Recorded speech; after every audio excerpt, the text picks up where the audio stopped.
Assalamualaikum warahmatullahi wabarakatuh. Perkenalkan, nama saya Muhammad Rian Hamzah, NIM A321241105. Pada kesempatan kali ini saya akan menjelaskan materi dari mata kuliah hukum pidana, yaitu yang dimana materinya adalah sifat dapat dihukum dan dasar peniadaan pidana. Pengertian dapat dihukum. Tidak dihukum dimaksud karena tidak dapat dipertanggungjawabkan.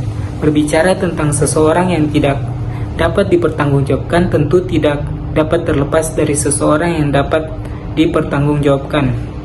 Profesor Satohid Kartanegara memberikan pengertian tentang Strafrechtsleutigungsgordon, yaitu hal atau keadaan-keadaan yang dapat mengakibatkan orang yang telah melakukan sesuatu yang dengan tegas dilarang dan diancam dengan hukuman oleh undang-undang atau delik tidak dapat dihukum. Ada kalanya sifat dapat dihukum itu lenyap karena alasan tertentu, tetapi sifat Wederrechtlich tetap ada. Kemudian ada kurang sempurna akal atau sakit ingatan.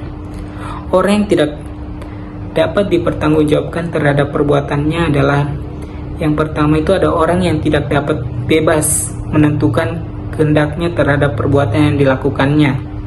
Kemudian yang kedua itu orang yang keadaan jiwanya sedemikian rupa sehingga ia tidak dapat menginsafi bahwa perbuatan yang tersebut terlarang dan juga tidak dapat menyadari akibat daripada perbuatannya, yaitu terdapat dalam pasal 44 ayat 1 KUHP. Kemudian ada keadaan memaksa atau overmatch compulsion. Yang pertama ada vis absolut atau paksaan absolut. Tiada boleh dihukum barang siapa melakukan perbuatan karena terdorong oleh suatu keadaan memaksa. Kemudian yang kedua ada vis compulsiva atau paksaan relatif. Paksaan relatif adalah paksaan yang memungkinkan dapat dielahkan walaupun secara perhitungan yang layak sulit diharapkan bahwa yang mengalami keadaan memaksa tersebut akan dapat mengadakan perlawanan pada pasal 48 KUHP pidana.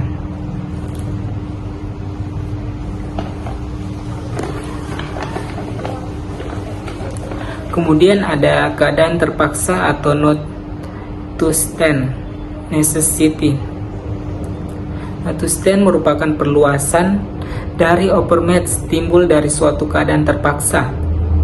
Profesor Satohid Kartanegara menjelaskan not to stand sebagai keadaan ketika suatu kepentingan hukum dalam keadaan bahaya dan untuk menghindarkan keadaan bahaya itu terpaksa dilarang kepentingan hukum lain. Kemudian ada pengertian network. Kata network berasal dari kata not dan where.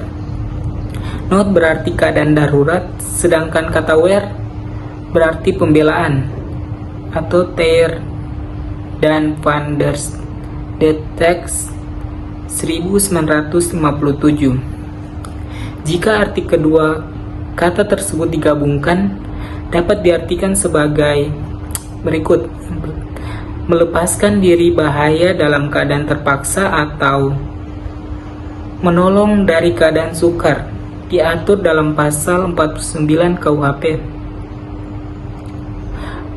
Menurut doktrin, unsur-unsur dari network access adalah, yang pertama itu ada melampaui batas pembelaan yang perlu. Kemudian yang kedua, tekanan jiwa hebat terbawa oleh perasaan sangat panas hati. Yang ketiga, hubungan kuasai antara serangan dengan perasaan sangat panas hati. Kemudian pelaksanaan peraturan yang berdasarkan undang-undang. Pengertian peraturan perundang-undangan. Pada tahun 1899 dengan Ares tanggal 26 Juni 1899 W7303, Hochrecht menafsirkan bahwa peraturan perundang-undangan adalah setiap peraturan yang telah dibuat oleh kekuasaan yang berwenang untuk maksud tersebut menurut undang-undang. Dan yang kedua, melakukan perbuatan tertentu pada hakikatnya adalah kewenangan. Selanjutnya, pelaksanaan perintah jabatan yang sah. Pelaksanaan perintah itu harus juga seimbang, patut, dan tidak boleh melampaui batas-batas keputusan. Pemerintah diatur dalam pasal 51 ayat 1 KUHP. Kemudian ada perluasan dasar penghapusan hukuman.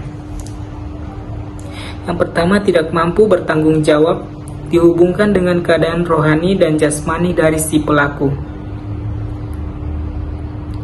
Dan yang kedua, jiwa si pelaku cacat karena tekanan jiwa yang tidak tahan gangguan penyakit jiwa.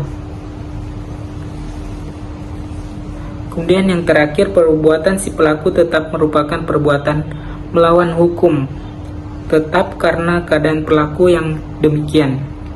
Sekian yang dapat saya sampaikan. Wassalamualaikum warahmatullahi wabarakatuh.